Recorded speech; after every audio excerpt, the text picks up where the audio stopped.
Yeah, you know, I'm SR NBK. You heard the prez, the gentleman, natural born killers. If y'all niggas didn't know, now y'all know. And if y'all, this is the first time seeing me, this is what I look like. You heard the whole city vertical kid. You heard? Because you ain't gonna see nothing but Graff legends, champions, concrete, jungle barbarians on this shit. You heard? You heard?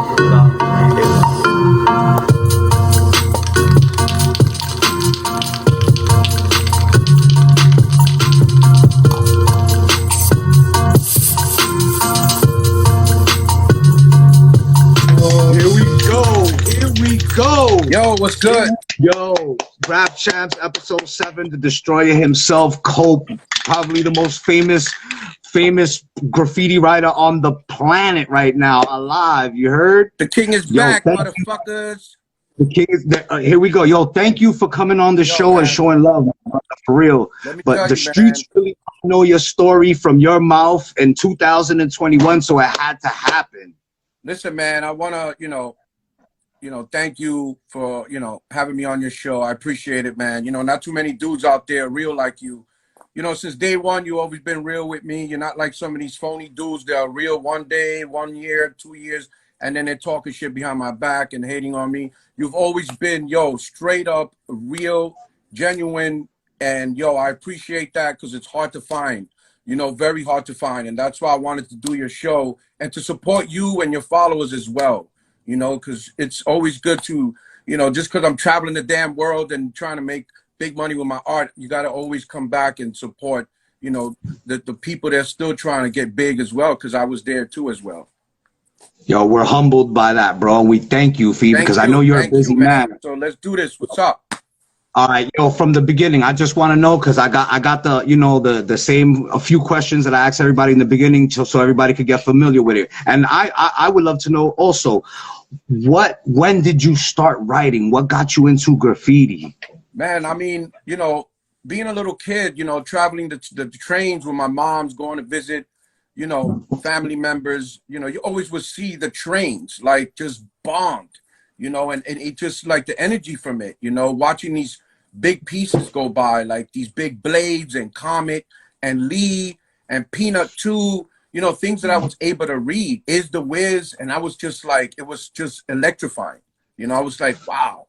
And I used to ask my mom, what was that? She told me it was graffiti, Then you would go inside the train and you see like tags, all different markers, and it was just, it just grabbed me, man, the energy, and I just wanted to do the same thing, and just from there, I just kept looking at the trains until I moved uptown to Meshulah Parkway, and there was writers in that area too, and I just started meeting writers, man, in my old block. And then what it was really was my cousin Chico.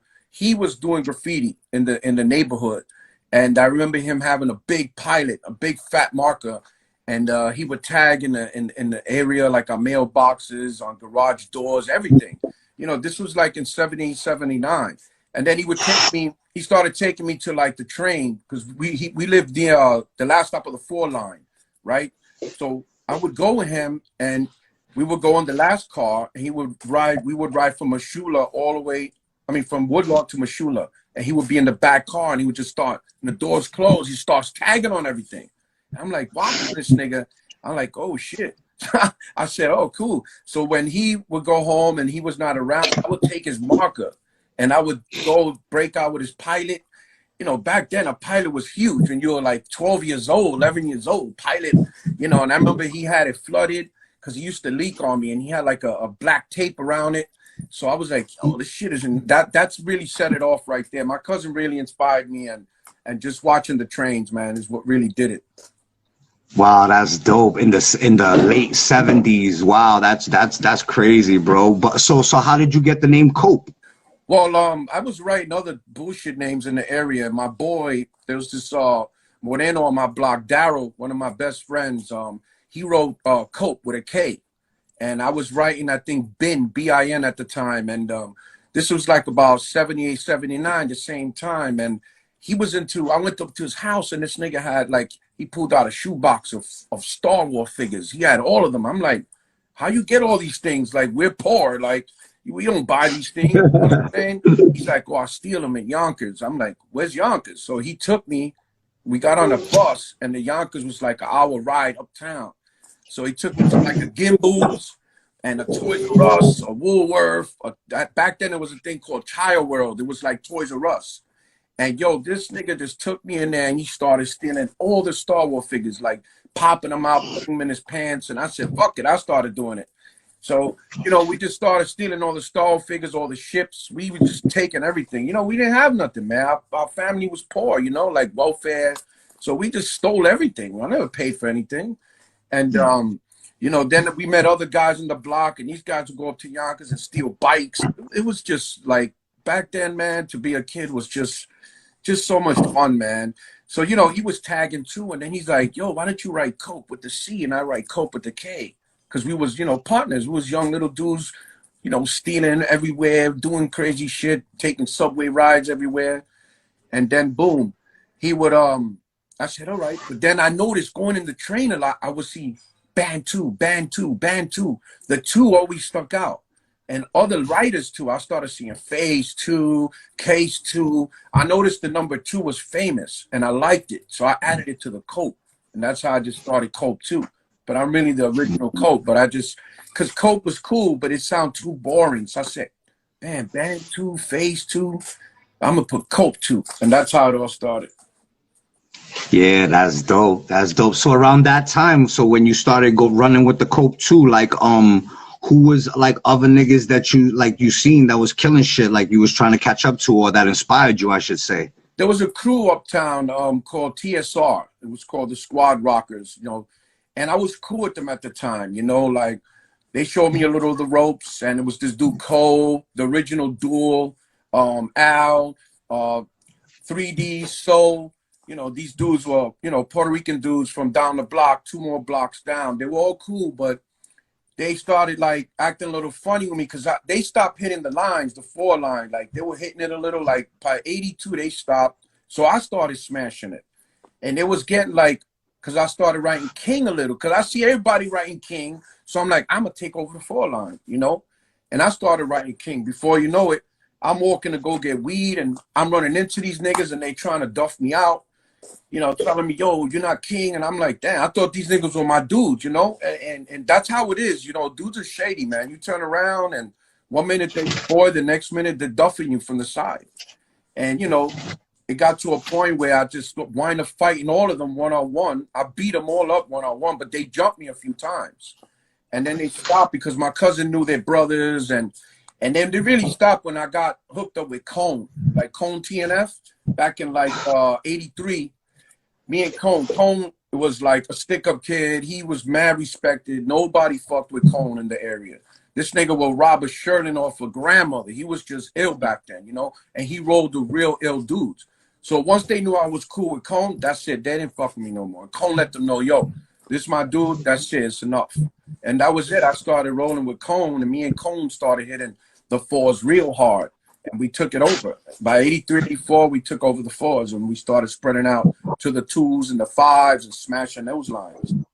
But there was PSR who really pushed me to really, nobody knows about them, nobody hears about them, but I got pictures, and they come out. It's weird because they come out a lot in tags, like in some books and stuff like that. They always got tags, but nobody talks about them. But I give them their props, you know, because even though we had a beef later, but they still showed me, you know, kind of the ropes. This dude Cole, when he had died years later, he showed me a lot of road. We were cool. I remember he took me down to like 86th Street, and there's this hardware there across the street from the movie theater, 86th Street and 3rd. It's a big that shit's been there for like ever. I think since the 60s. He took me there like around 1980, 81. We went inside. We filled up big ass paper bags of just Krylons and Rustos. You know, Cole was cool, but then he got shady on me, and you know that's how it is, man. It's like anything, you know. They started hating. You know, my own dudes were hating on me because I started to smash the 4 line. You know, I started killing it with pieces and panels, and I was killing the insides. And they actually, instead of like, yo, you killing it, putting me down with TSR, they just started to flip on me. That's how it was. You know, that's the way it is. Yeah, graffiti's a blood sport, bro, especially when niggas is out for fame, bro. You should always have respect, man. You know, I always respect people until they say some foul shit and I just go all out on them, you know. This is normal. You know, it's normal for us when you board up like that. in the fucking hood, you know. And my mom's was wild. She always told me don't take shit from people, and this is the way it is. That's how we all grew up, yo. I think the 80s and 90s is the best era, you know what I'm Oh, saying? especially the Because early 80s, big time, man, big time. I missed that shit, man. The whole 80s, even into the freestyle times, man. It was all good, man. Best time. word. These kids these days, they stuck on the phone so hard, like they don't even know what life is about, bro. At Oh, 12, 13, man, 14, dude, man, when I was running, 13, fucking 14, drinking, going to hooky jams, I all was types of taking shit. train rides all the way to like, man, all the way to Brooklyn, Queens. Man, I would take the 7 train to the last stop. Man, I was like 14, 13 years old, you know, looking at the trains and go. I remember there was a Martin Paint there, the last stop of Flushing. We used to go in there and smash the Rustos, and there was a hardware. They had fresh Krylon colors. And I remember meeting Ghost out there. Ghost was from out there. And you know, you start meeting everybody. I always adventured. I was never one of these dudes who stood on the block and smoked weed all day. I never understood that. Some dudes just stay on the block and they don't move. Yo, I go like to the city for 10 hours. I come back and boom, they still there smoking weed, drinking 40. Like, yo, where you Yo, went? that's Where a you at? Where fact. you at, Cole? Oh, I went to the Ville. They're like, the Ville? What you doing in the Ville? Bunch of homos in there, nigga. I'm like, come on, man. It's not even like that, man. You know, I had to always move and go out and go places. But some dudes just never did it. Word. But I heard that Cap gave you your throwy or something like Yeah, that. Is there any Cap, man, was notorious for bombing, man. You know, it was like I met Cap through Cone because Cone lived. He was working in a grocery store in Bronx Park East, right? And what happened was, his father owned the store, and he was working behind a counter. He told me, yo, these white boys be coming in all the time with rock music, buying cases of fucking Budweiser. So he didn't know it was MPC at the time, he told me. So he was just doing a little throw up on a paper bag. So Cap was looking at him, and Cap was like, oh, you write Cone? TNF, KD? Oh. And Cone was like, yeah, who are you? He's like, oh, I'm Cap, MPC. And he didn't even know he was Cap. And he was like, oh, shit, you guys MPC, word? And that's how Cap was cool with him. You know, they became really cool because Cap was always going in there buying, them niggas will all go in there buying cases of Budweiser to get fucked up. So they knew Cone, you know, but Cone didn't know he wrote Cap into, he expressed who he was. This was even before Star Wars, right? When Star Wars was getting filmed, as a matter of fact. So then he was Wow. like, me and Cone was starting to smash the 2s and 5s with a lot of outlines because they just painted them white.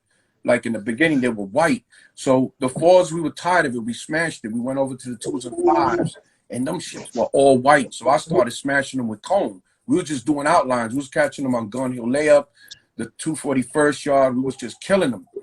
And then before you know it, Cap literally told him, yo, wow, I want to meet your boy Cope. And he was like, all right. He comes around, you know, because I used to go around there sometimes, pick up Cone. We get booted up. Cone always had the best weed around. So then he told me, yo, guess who came in my store? They've been coming here for fucking months. I'm like, he's like, Cap. I'm like, get the fuck out of here. That crazy white boy? Yeah, man, coming all the time. MPC, the whole crew. I was like, oh, he's like, he wants to meet you. I was like, hell no, I don't want to meet that nigga. He had so much beef at the time, and I heard he was like, and Cone told me, yo, he's a big dude. Like, this nigga's huge, like a Viking. Like, Cone said he was really huge. You could see him in Star Wars. The nigga was a fucking monster.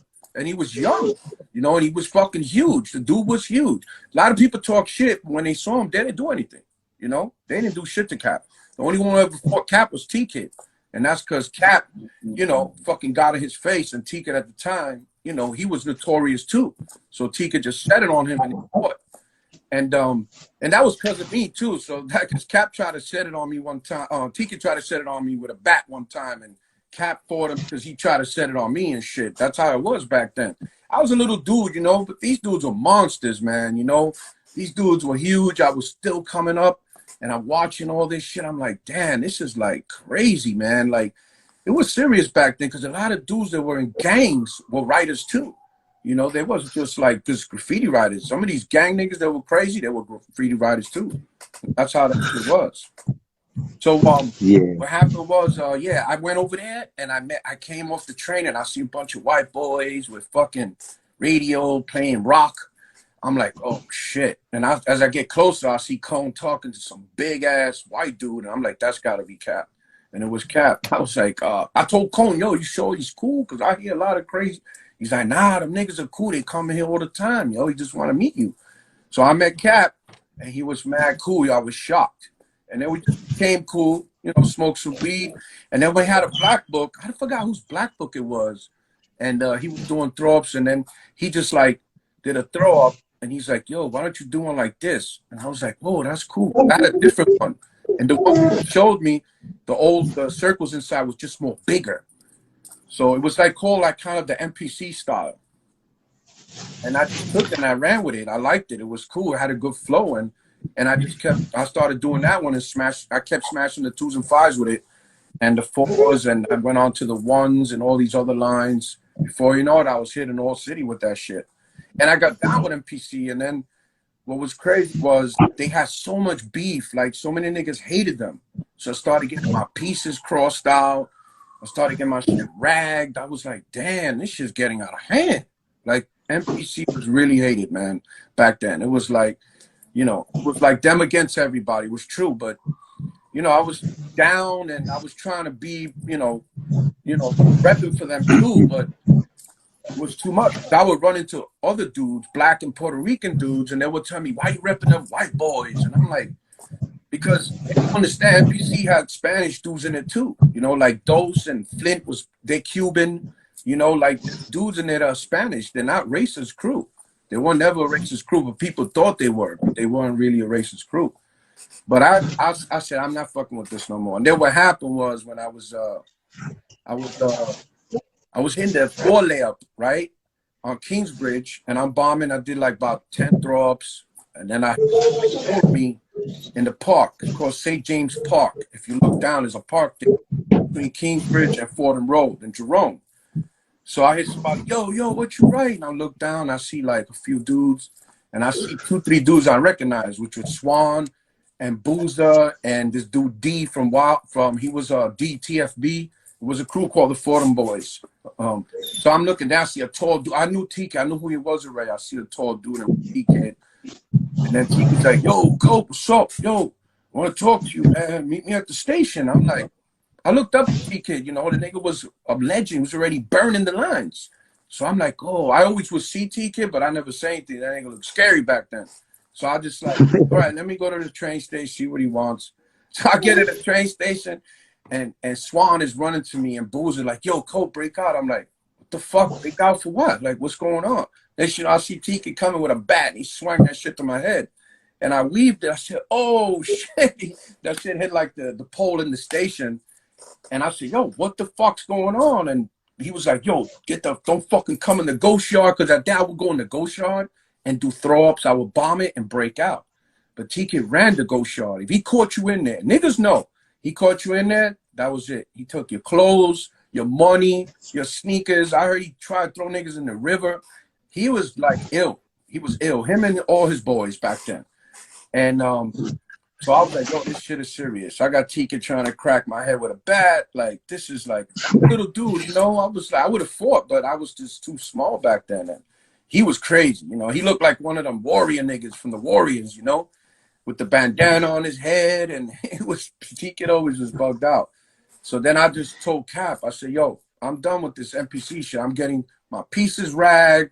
It's getting out of hand. And he was like, oh, well, I told him, TK told me, tell you to stay. Because TK was like, yeah, tell your boy Cap. I'll catch him in the ghost shark, crack his fucking head too. I was like, all right, man, all good. I broke out. Cap was like, oh, really? Okay.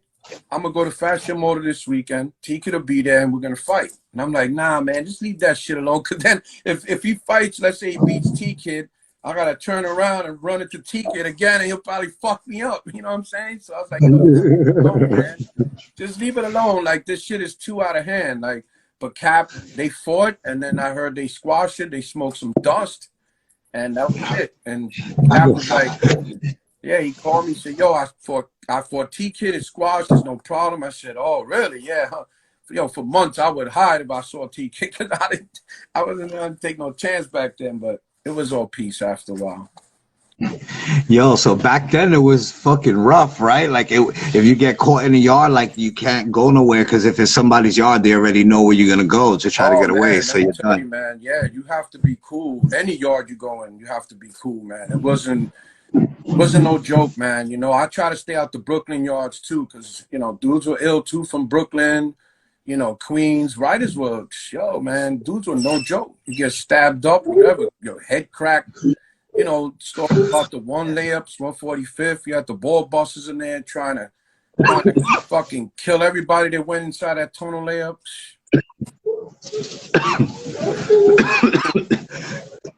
Good times, man. So so when did you start feeling like you was making an impact and getting the respect then? Because you saying when all this happened, you was still coming up and you was getting your shit ragged already. Well, So when I like at what stopped, point did you, go ahead, my bad. at what point my bad, at what point did you feel like you was getting like, you know, your respect that you needed to get? When I took King of the Fours and, you know, rolling with Cone, and then I started going to the bench and I met Case 2. And Case 2, bro, that guy, yo, when you was cool with him, ain't nobody fucking with you. Rest his soul. That dude's like my mentor, my idol. And, you know, he kind of like let niggas know, because you couldn't go to the bench either. You get fucked up, you go to the bench and you don't know nobody. You getting robbed. Man, niggas got robbed there, got beat down. Yo, so many stories. Somebody needs to make a book of all this shit. Like, niggas got stories. Like, dudes got beat down. Like, so, like, just ill shit. Fair fights there. I've seen it all. I've heard it all. And I was there. But Case 2, man, when I would go to the bench, that was it. You know, I can go there anytime and nobody would fuck with me because of Case 2. And that's how that was. And I was cool, man. After a while, I just did my pieces. And before you know it, the trains died and came 88, 89. And you know, I think the Brooklyn lines were left, like the C's, the M's, the J's. So I started smashing those really quick before, you know, they all started getting scrapped up, turned red, burgundy, and then they started getting thrown in the scrap yard. And before you know it, all digital trains came out. And here came the late 80s, early 90s, and they were street bombing. And we started street bombing. And I got to tell you, man, you've been around too, man. You can't front. You've been around a long time, man. I remember having throw-ups in 93, 94, and you would do throw-ups on top of me. And it was cool. I didn't stress it. But at the time, I was this little prick. You know who I'm talking about. I don't want to mention his name. I don't know how to beef with you, I think. And he just hated you. So he was trying to manipulate me not to to go over you. And I was like, nah, he didn't go over me. He just nipped me. Like, what's the big deal? He just hated you like back then. And I don't know what the hell was the big deal, but fuck him anyway. Yeah, but I remember 93, bro. 93 was a real crazy year because you and Per did fill-ins everywhere. Yeah, we smashed. We did all city, bro. We did. Back then, it's crazy because nobody was really bombing like that. The only ones who bombed hard was like, let's say, Jaws and Easy, but they were bombed already in the late 80s. They killed the streets, bro. Like gates everywhere. Jaws and Easy were like the real fucking street all city kings. They just fucking destroyed it. And Josh 5, you know, and Gassed. And before them, you had Little Man, you had Mosta, you had Mosta MSK, the original MSK, you had Arise, you had Crisis. You know, those were street bombing, you know, but nobody did it like Easy and Jaws. These fucking dudes, man, they just fucking destroyed everything. Tagged everywhere. You know, and I just wanted to do throw-ups more, you know, and back then I was puffing a lot of weed, smoking, drinking 40, so you could bomb, you do throw-ups in front of everybody, you didn't care. So to get those fresh open spots, you had to just be like, fuck it, just do it.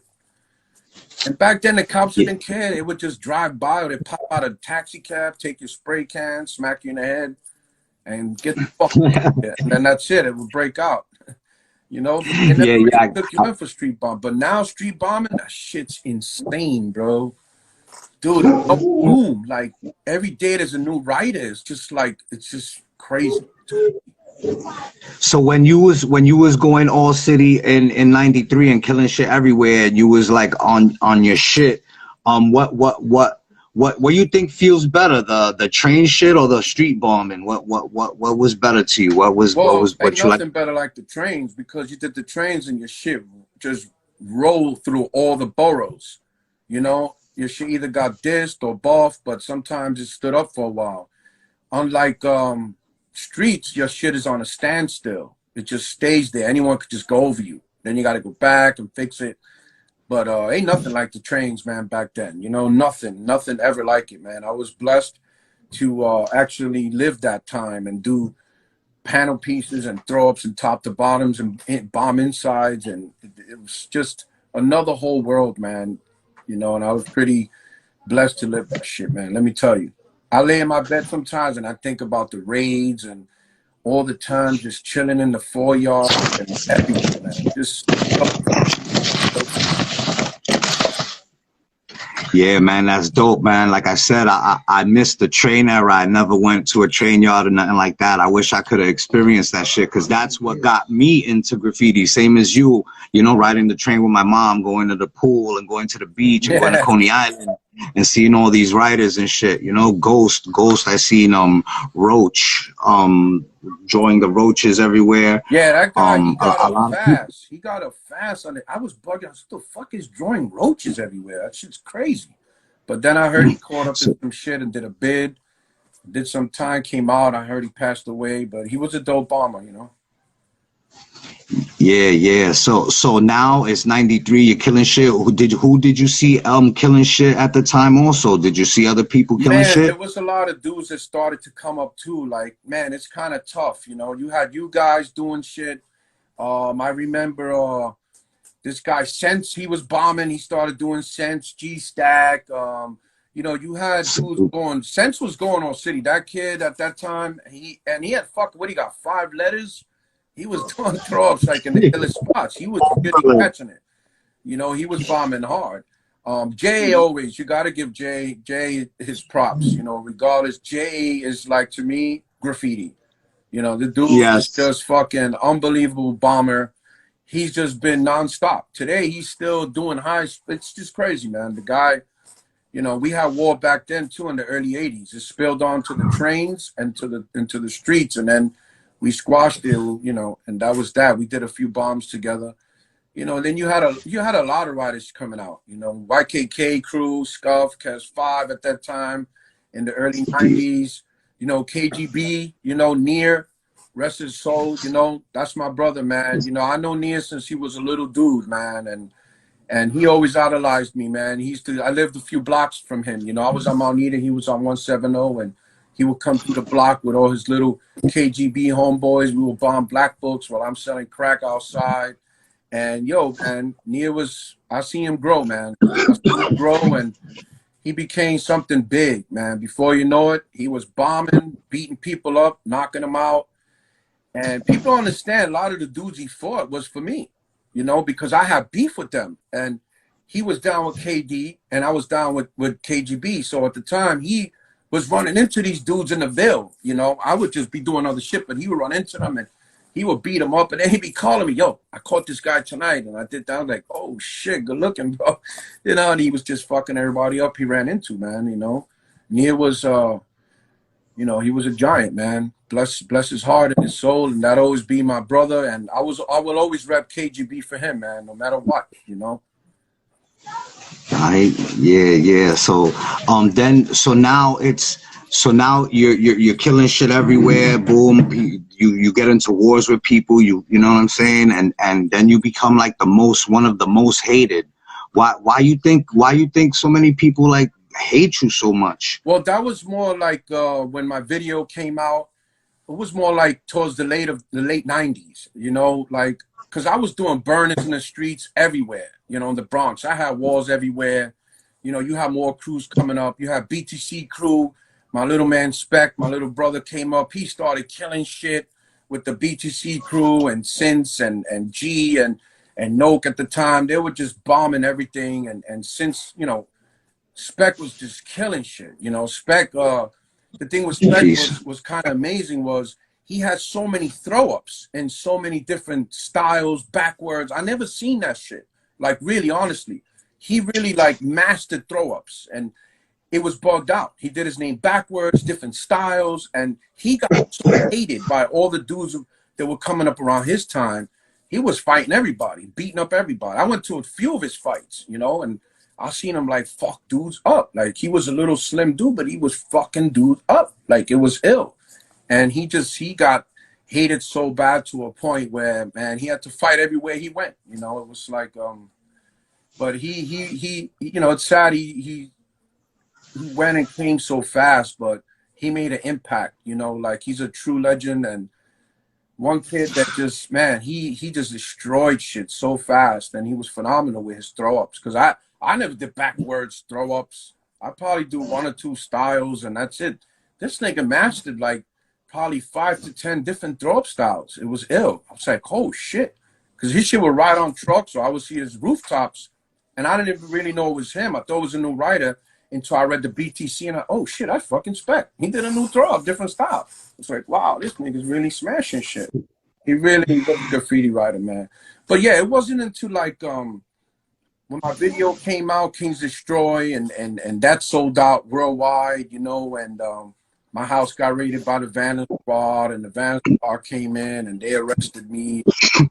Whatever, you know, before you know it, you know, it just like from there I started to get a lot of like big projects, you know, with like what was it, Converse and Adidas, and I started flying overseas, you know, and it was ill. Like, wow, I'm flying overseas for graffiti. This shit is ill. So I started going to Germany and Paris and Italy and London, and before you know, I was traveling the whole fucking world off of graffiti. Like, no, not too many people do that.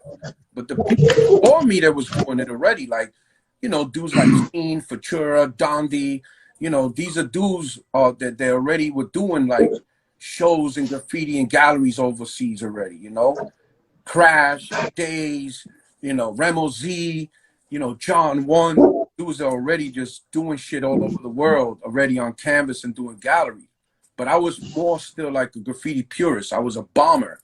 So people didn't see it coming. It was like, damn, this nigga's a hardcore bomber. How the fuck he's now traveling the world and then doing sneakers and fucking videos? And before you know it, I was doing so many things.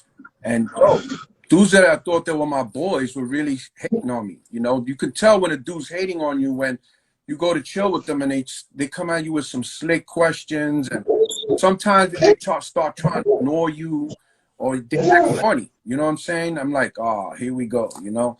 And what it's human nature, man. You can't do nothing about it. You know, it's human nature, and that's the way it is. You know, people, in reality, if no one likes you, they're going to say whatever they want to try to fucking destroy your name and do whatever they can to ruin what you worked for. You know, that's how they've been calling me a snitch for how long? Okay, where's the paperwork? Let's see it. I want to see real solid, not no bullshit black line. Like, I swear to this day, if someone has proof, I'll give you 20 cash on my mother's soul. I want to see this shit. The only niggas out there that are saying that shit are dudes who are just straight up fucking jealous. Period. That's it. And it's the truth, man. It's like anything, like rappers and people always hate on another artist and they start talking shit. Before you know it, you got memes on Instagram. You got a bunch of fucking idiots talking shit and hating. It's ridiculous. It's ridiculous. It's just, but what can you do? It's human nature. There's nothing you can do about it. Yes, like, so the bigger you got, the more you got hated. And the thing was, what it was, yeah, exactly. But social media kind of played a big part in it, in the sense that when it first came on, I was getting attacked a little. And instead of me just shutting up and ignoring these motherfuckers, I started arguing back with them. Before you know it, I'm arguing with like 100 dudes calling me, you know, a bunch of fucking fucking shit. I'm like, yo, this is crazy. You can't like, you can't fight everybody. It's not gonna happen, you know. No, Kes 5 didn't drop paperwork. He never did. All right, Kes 5 never dropped paperwork. Whoever say nobody got no paperwork on me. They never will. I could promise you that. Okay, that shit that Utah need to put up on their site is all black lines, blurred out lines. And they need to honor the truth, all right? Because we caught them. Me and my ex at the time caught them on 14th Street, okay? Utah got punched in her face, and Ether didn't want to fight. You know, I'm like 250 pounds. My man's 100 pounds, and he was copping a plea. Yo, Coke, chill. We'll take your name down. I had 2 cases at the time open for graffiti because of someone else. They found their shit. You know, my shit in their emails, okay? And people know, man, I've done mad trains with people, and no one never get arrested on my watch, ever. They know. They know. They just need to stop being a hater and be real and just honor the truth, man. And that's it. It's so simple. It's so simple. You know, and it's just the way it is, man. You know, people, it's like this. The people who just don't like you are going to call you that. They're going to call you names. They're going to fucking draw you on walls. They're going to fucking draw you on paper. And they're going to keep creating lies and try to act like they're a fucking credit union. And it's just ridiculous. Like, what are you trying to prove, my man? One thing you cannot do, you cannot, no matter what you say, you cannot destroy anybody's name, character, image, or legacy with lies. It's never going to happen, no matter what you try. You know why? Because real people, they see right through that shit. They see right through it. And they're going to say it, yo, this nigga just wasting his time. You know, you got these dudes out there still trying to ruin me. Bunch of fucking Billie Eilish fans. They be bugging, man. I be like really tripping on it. Like, yo, it's crazy, man. I just laugh because whatever, man. You can't stop me. You can't destroy me. I'm getting bigger and bigger. I don't mean to brag, but it's true. You know, you also have to kill them with success. Kill them with success, man. I got shows coming out the next 2-3 years worldwide. I got 3 books coming out. I got more toys coming out. What the fuck you gonna do? Keep drawing me on walls and talking shit and calling me this and calling me that? You're wasting your time, man. Go get married. Go have children, man. Do something in life, man. You know, it's just pathetic. I got grandchildren already. I'm blessed for that shit, man. You know, but these dudes, they just stay home on their computer, hating on talking mad shit. Just hating. How do you do that? Like, how do you stay on your fucking computer all day thinking what to do to try to, like, just hate on a dude? It's pathetic, man. You know, there's so much other things in life that you could be doing than talking shit. Mad love to my brother Gels, KD, Graff KD, you know, for repping hard. Always KD worldwide, man. KD in Denver, KD in Puerto Rico. We're going to come hard, man. Just give it time. I'm working on King's Destroy Part 2. And I'm doing a lot of shit, man. So all you haters out there that want to yip, yap, and cry and whine all the time, just give it up, bro. If you want, yo, I'll meet you, give you a hug. We could talk shit, you know, talk pain. I don't care, man. But you're not going to destroy me, man. It's never going to happen because, yo, I'm the truth, period. I don't care. I'm the truth. There's no will be. You know, people get their feelings hurt. You know what it is? I think it is a few of these guys I've have still beef with. I must have punked them. I know it because I know a few of them I punked. I probably went to their job, punked them. They ran out the back. Like, I've seen niggas run. I've been in gallery shows that I beef with niggas back in maybe in the 2000s. I see them running out the show. And I'm like, yo, where this dude go? Oh, he broke out. He heard he was coming. For what? Like, yo. And that was back then, you know what I'm saying? So a lot of those dudes, they have already a grudge on me. So they're older now, they're bigger now, and I'm still unstoppable and still killing it. So now they want to go talk shit about me. You know? Yeah, fuck Hope, he's a snitch. He said my name on Instagram and this and that. Oh my God, please give it a break, man. Like, it's just, I don't believe it. And you know, if I have a problem and I did something wrong, I'll apologize to you. I'm a grown man like that. Doesn't mean I'm pussy or I'm a bitch. I'm a real man like that. If I'm wrong, because a lot of dudes, I came out wrong at them, I'll apologize. Because, yo, I'm like that. You know what I'm saying? No, I apologize to you. But and just let shit go. They're like scoring beaches, bro. It's fucking insane. I'll be looking at when niggas post shit about me, and I see them in there cheerleading. That's another shit. Niggas be cheerleading. It's insane. It's insane. And niggas be grown men over 50 years old, and they're on there cheerleading. Like, I don't get that shit. I just don't get it. Like, yo, you want to cheerlead? Go fucking try out cheerleading for a fucking basketball team or something, man. But it's just too much, man. What are you gonna do? What are you gonna? But anyway, and on the successful side of it, you've been to a lot of countries painting. Which one is your favorite country to go paint at? I don't know. I like France, man. France is more open because you know you can paint there. Um, I got it's where all my money comes mostly France, and this more open with galleries, streets. Everywhere in Europe, pretty much, man. But Italy, I love that because I got people everywhere. They give me mad love, and let me tell you, I got people everywhere. They always tell me, "Yo, forget them people." Me, sometimes us, we're knuckleheads. You could be having a good day, and then somebody will come and write some stupid shit on Instagram to you, and you're just like, it's annoying. Like, what the fuck, bro? Like, give it a break. You know what I'm saying? Like, Jesus Christ, what's wrong with these people? They just don't quit. They don't quit. Like, yo, man, like, I don't want problems, and I don't want problems with nobody. I just want to live my life. Yo, life is short. Look at DMX, man. What happened to DMX right now? It's sad, man. I pray that he makes it. Yo, one day you're here, the next day you're gone, and you're gonna waste your time on a fucking damn social media trashing some nigga that in reality you probably look up to them. You know what I'm saying?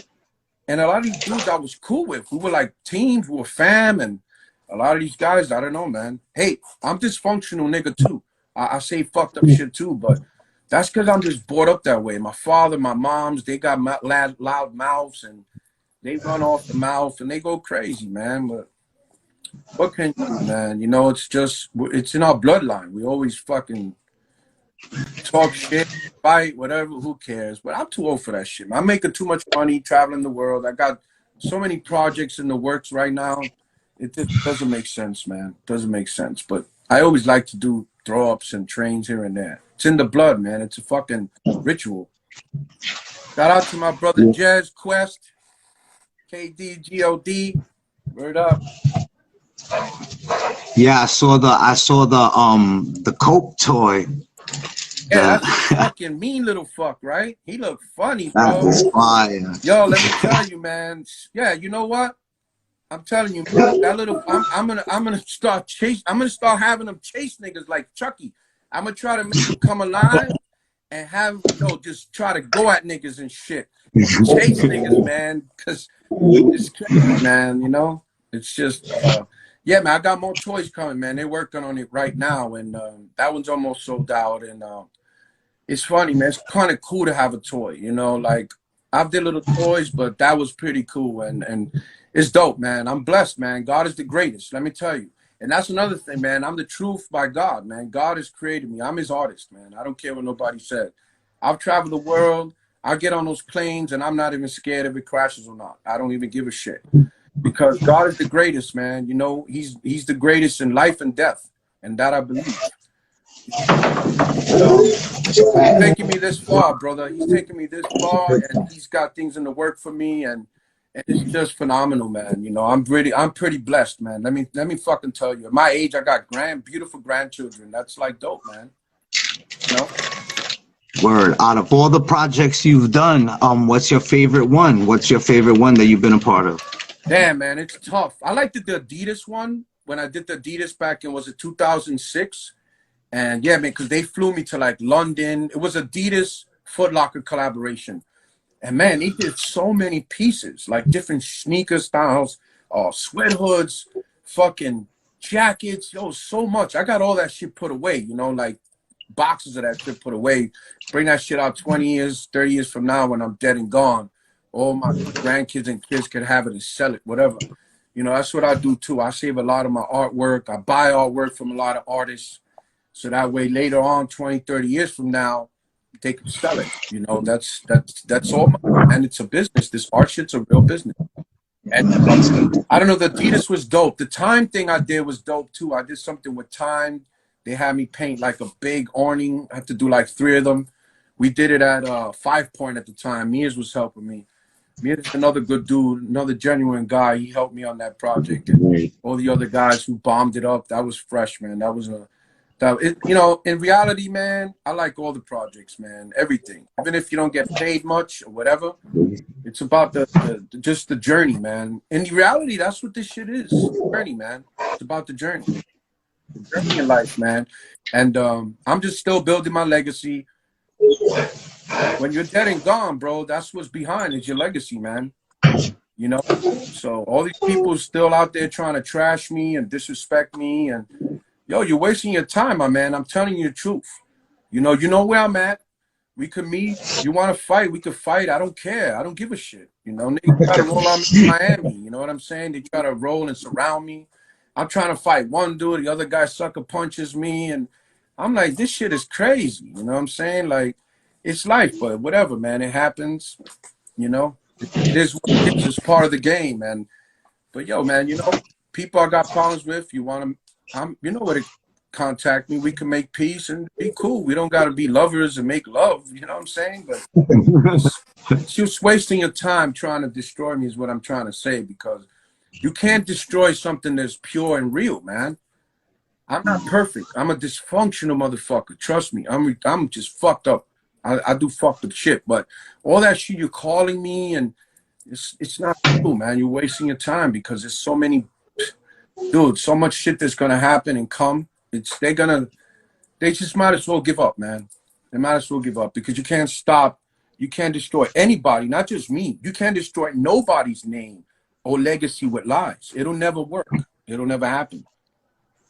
Yeah, I seen you do a lot of collaborations with a lot of big artists and stuff like that, bro. Yeah. Like a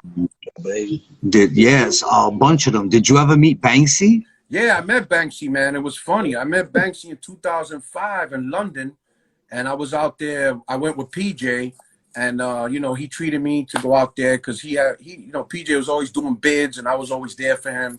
You know, so when he came out, he wanted to treat me to London. He said Scene was having a show at the time, a solo exhibition. So we went out to London, and we went to Scene's show. We was all hanging out. And next thing you know, Scene's like, "Oh man, my boy Banksy wants to treat us to some beers and some cigars tonight in the pub." I was like, I didn't even know who the hell was Banksy. I'm like, "Fuck is Banksy?" I wasn't into street art, so I didn't know who he was. I just, all right, whatever, we'll meet him. But I was with this dude Pulse from there. He's a hardcore writer from London. He didn't like him. He's like, "Nah, fuck that dude. He's a phony. He's a fucking stencil artist."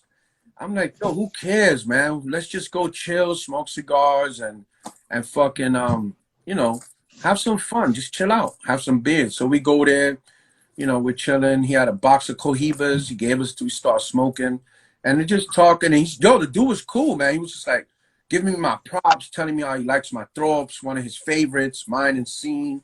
And I was like, cool. And he writes, but he doesn't write. He does more different like art now, like kind of a street art thing. So we was taking pictures, and I said, "Yo, let's take a pic." And he's like, "No, I don't take pictures." And then Scene's like, "Cope, he don't take pictures, pal. He doesn't do that." I'm like, "All right." And you know, he was cool. He's like, "Yo, no disrespect. I love to take pictures. You'll understand later." So I was like, "All right, cool, no problem." I didn't get upset about it. I just said, "Fuck it," you know. But he took a picture of me, Scene, and PJ with the Cohibas. I have that picture. I'm gonna post it. Banksy took that picture. So then he wanted to go to his studio and do a collaboration with me and Scene. And PJ, like, do throw-ups. We do throw-ups, and he'll do his shit on it. So I was like, all right, fuck it, let's go. That'd be cool, whatever. And Scene's telling me, "Yo, let's go. This would be good. Like, this would be fun." But Pulse was hating on him. Pulse was like, "Nah, fuck that. I'm not going there. Fuck that dude." And I'm telling Pulse, "Yo, chill. Go in his studio." He's like, so I'm a type of dude, if I came with you, I leave with you. You know, so I came with Post there, so I left with Post. Post was like, "Nah, let's go do some real Graff. Let's go bomb." So I was like, all right. So I told Banksy, "Yo, my bad." So Scene went with him, and me, PJ, and Post left. So whatever, that happened, and I went back to New York, and before you know it, people start asking, "Yo, how was your trip in London? Who you meet? Blah, blah, blah." "Oh, I did this. I did a wall." I said, "I don't met some writer, Banksy." And then people like bug out when I said his name. It's like, what the fuck's the big deal? Who the fuck is this dude? I looked behind, and I started to see him like, oh shit, like he was big, like he was really a big dude, like in the street art world. It's a different world from graffiti. That's what people don't understand. It's totally two different worlds. So he was trying to collaborate with me at the time. Now I regret the shit, because I would have had a dope Banksy and Co piece out there, because Scene has one out there. You know, if you Google Banksy and Scene, you'll see it. You know, it's like those like the London Police and a Scene piece wrapped around it.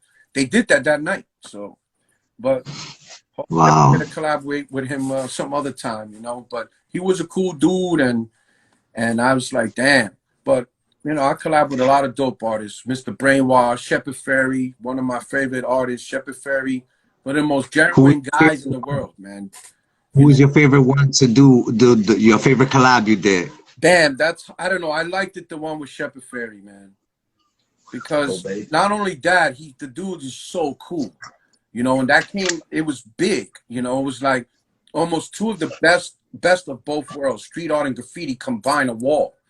And then it was crazy. He loved it so much. Martha Cooper took pictures of it and he did a print. He said, yo, we're going to do a print out of it. I was like, all right, whatever. I didn't know how fast Shepard Fairey could sell 350 prints in like 5 minutes. That was insane. Insane. So I really never looked into it like that. Before you know it, they did the print. I was in LA. I went to a I think it was called Art in the Streets. It was a big in the museum, a big show. I went over there, I signed the prints, and yo, put them shits up. They were gone in 5 minutes. I was in shock. Get the fuck out of here. That shit is crazy. I still got my copies, you know, I put them away, but you know, I did a collaboration with Retina, with Okuda, you know, Penny Sharf. I did a dope wall with Penny Sharf. Some haters went over it, whatever. You know, I've done a lot of cool collaborations, man, with some dope artists. It's always dope to collaborate with different artists, you know. It's really cool to do that because it gives people, you know, something different to look at. You know, it's always good to look at different shit, man. But Yeah, yeah, man, from the beginning, shout from the outs to beginning of the interview, yep, my brother you've been TD. dropping mad Yo, names. TD's taking over 50 states, man. Savs and Neo, you gotta watch out. Yo, much respect to Savs and Neos. Them niggas did like some serious shit, man. I never would think someone go to doing 50 states. That's like insane, bro. I did 5 boroughs, but not 50 states, man. My whole Yo, that's what crew, Kings Destroy Worldwide, and I can't wait till the COVID shit go down, man. I want to go back overseas. I got dudes waiting for me, man, to do trains. I'm gonna do some whole car top to bottoms. Yo, I'm gonna fucking just keep smashing, bro, to my last breath. That's how it goes, man. We gotta do something. A nice spot somewhere, man.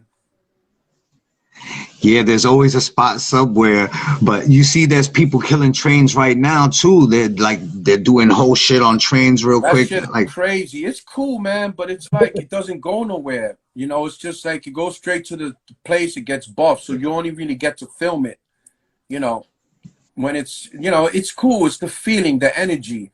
And what it is, a lot of those Europeans, like when I go to Europe, a lot of them tell me their dream is to come to New York and do a fucking New York subway car. Can you believe that shit? They're like, oh, it's my dream. I'm going over there next month. Oh, then he starts asking me all these spots. I'm like, I can't do that, man. I gotta just tell you spots where to go. And then if you get caught, oh, Cope told me, oh, see, Cope snitched on you. I told you. I don't tell nobody, man. Just like go find out and do your own thing. But yo, it's crazy, man. The trains. I wish the trains came back. Oh, I'll be out there smashing it, man. Big time. Rest in peace, my brother Nick, 707 OTB, man. I miss that dude, man. His new book is out. You guys got to get it. Man, yo, I miss that dude, man. He was just an awesome dude, man. Nick 707 OTB, the boss. That was his dude, man. Yo, do you have a top 10 favorite writers of all time? Give me somebody who's your top favorite. Hard, bro. Damn, definitely Common and Blade. I put them in one because they were together. Common and Blade, Case 2, Phase 2, Band 2, Peanut 2. Damn, it's kind of tough, bro. T-Kid. You know, I come from the old train days, so it's like mostly the old train riders. Mitch 77, that nigga's like my idol, bro. That's like, he's like Superman to me when I was a kid. To see a Mitch 77 train go by was fucking insane. You know, Dez, always loved Dez pieces. You know, it's just so many dope riders. It's hard to say top 10, man, but those are probably mostly the top 10 writers from the old train era, man. Definitely. And Lee was one of my favorites. Dondi, they all were dope, man. It's just hard to say which ones, man. I like them all. They all were dope. Kit 17, Mark 198, the MG boys. You know, I looked up to them dudes too when I was a kid. Them dudes had Meshuggah Parkway locked down, man, you know. And those dudes were dope. They still dope, you know. Kit 17 still rocking, you know. Those dudes were back then. Band Flow TB, you know, Knock 167. It's just so many writers, man. It's hard to really say, you know. What about when it was just streets after the trains? Who do you have like top 10 street bombers? Well, definitely, I liked what JA definitely was one of them. JA, MQ bombed hard, you know. So many, it's just, man, so many people bombed. It's just Jaws Easy. You know, they started smashing really hard. You know, from the streets, it's kind of tough to say because there's so many writers that were bombing, but really it was just in that kind of Vifa, another one of my favorites. Vifa always had like a throw up in the weirdest spot. You know, you can drive so far and you'll see a Vifa throw up. I was like, oh, That still happens over here. Like Vifa was one of my favorite street bombers too. You know, it's a lot of guys, man. Just graffiti's such an amazing like art form. I just wish dudes would get more like stop hating so much and beefing, get more, give a little more respect. Be cool, man. This shit is just corny, man. We're getting this shit together. You know, if you're not fitting a dude, forget it. Just don't fuck with him. But you know, graffiti's just like it's just the most phenomenal art form in the world to me. You know, it's just so exciting, the energy from it. You know, the power you get, like. The colors, everything, man. It's just Louis 167 too was a big bomber. You know, that's another genuine dude, man. Louis 167 was one of my favorites, man. You know? Yeah, Louis, definitely. What about throwies? Who you got, like, who you think got the dope throwies? From trains and streets? Nah, from streets. Damn, streets, that's tough, man. Streets, throwies. What, now or back then? Back then? In the 90s. In the 90s, you had a nice throw up. I'm not gonna front. Scuff I always liked Scuff's throw up. Scuff always had a nice throw up. I always liked Scuff's throw up. Yeah, Vifa had a nice throw up back then. Ghost always had a dope throw up. Jay always had a nice throw up. MQ, Near, you know, it's just so many dudes, man. It's kind of tough to say, but so many writers, man. You know. It's hard to point them all out. You know, yeah, you have old writers like Tabe TFT killed shit too, man. He took King of the Bronx at one time. I remember we was almost kind of battling and shit. We even got into a fight. But, you know, he's a really good dude. He's a genuine dude. And it's just so many writers. Tyke TFO. Yep, you got to give Tyke his props. TFO crew, Just. Rise, all of them, man. You know, it's just, man, millions of them. It's hard. It's hard to say everyone, but I try, you know, I try to give props, and there's so much you can say in a little short period of time. What do you think about graffiti now? Like what the shit that's happening now? Like, you know, it's insane. Do you look? It's insane. It's well, the COVID thing really got people the COVID, it's what made all these writers come out of nowhere and just start smashing shit. They were just smashing shit everywhere. It's like there's a new writer every day. Like it's just insane. They're just everywhere. You know, dudes are smashing shit, man. I mean, really hitting hard. There's no fucking room hardly. But the thing with graffiti, it's like a sport. You know, let's see who's gonna have the longevity in it. You know, who's really gonna? All right, you could bomb 1 season, 2 seasons, you know. And that's another thing. I'm tired of these dudes that probably bombed in the 90s, right? A little bit, disappeared for 10, 15 years. Now they come around, they do one throw up a year, and they calling themselves a legend, a Bronx legend, or whatever fucking legend. Get the fuck out of here. And most of them do like throw up a year, and come on, man, like. Where's the time you put? Let's see some time you put, man. You know, like some dudes just are crazy, man. It's just, I don't know, man. Whatever. If you want to call yourself a legend, you do a throw up once a year after 20 years. Whatever. If it makes you happy, fine, man. But some dudes that just fucking bug me out with that shit, man. Yeah, the internet, you know, people take pictures of the same throwy and keep reposting it on the internet, and Break, they be like, man. they It's also, just like, give me a break, man. Much respect to my brother Blend167. Yo, man, that's my brother right there. He's been keeping it real for many years, man. My whole KD crew in Italy, you know, Zor, Slog, Sat, man, it's just the Denver chapter, you know, Rex and all them niggas out there, really good dudes, man. Keep dominating, bro. That's what it's about. Keep dominating. yeah, man, like the streets, thank you. You're one of the biggest names, period, in the whole culture of graffiti when it comes to bombing and all other aspects of it, you know, art wise and everything. And you know, we salute your success. Thank you, brother. You know, I there's no appreciate that, man. It's hard we to hear that from real dudes like you, because a lot of dudes, man, they be hating, man. They won't say that. Not me. When I see a dude and I give them their props, man, no matter who it is. I'm like, yo, because let me tell you, dude, like Cause, he inspired me too. Like, we inspired Cause, you know, before he got big. And now dudes like Cause are inspiring me. Watching this nigga get so big like that, like, it's crazy. That dude's a fucking, like, he's a genius, man. It's phenomenal what he's doing. You know, and I watch that and I'm like, wow. Instead of hating, you can't hate on someone. You got to take their energy and use it towards yours. And that's how you become great as well. You know, that's how all the giants become great. You know, you got to watch people, and it's always, that's how you'll get better. So anybody that wants any Cope merchandise, what do they do? They hit you up. You gotta. I mean, yeah, what do they do? Cope2.net. I mean, yeah, Cope2.com, I think it is. I don't even know my website. I don't run it. But you could hit me on the Instagram, Mr. Cope2, you know, and I get shit all the time out. Like, one time run, I get shit, but they always sell out the same day. You know, it's been crazy, bro. Like, I post things and I sell it like in 2 minutes. I get DMs for stuff.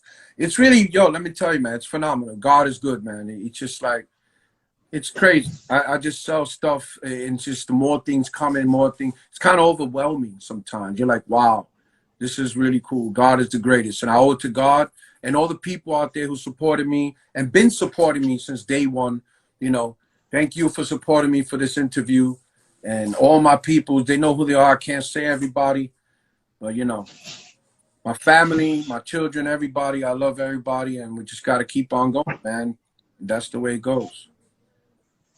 Yo, bro, I thank you for coming on Graff Champs, bro. I thank you, You're brother. one of the goats. You're one of the goats in the game, you heard? Always. Much respect to everybody that tuned in. Don't believe the hype. Don't believe the hype, man. I'm the truth. You'll see in time, man. You'll see in time, and you'll be like, damn, Cope is a real dude. And let me tell you something. That's what I do this too, man, because I want niggas grandkids 20 years from now saying, yo, grandpa, why you hating on Cope for? That nigga was a real dude. Like, why are you hating on him for, man? That nigga's one of the realest, greatest graffiti writers of all time. I don't know how you hating on him for what. You know what I'm saying? I want niggas' grandkids to remember me, man. And that's 50 years, 100 years from now when I'm gone, dead and gone. That's what it's about too, you know, fucking legacy. You know, people remember your ass fucking 50 years, 100 years from now. You know, your grandkids could write books and fucking, dude, I got like bins of pictures, bro. Like, so much shit. I could make 1,000 books.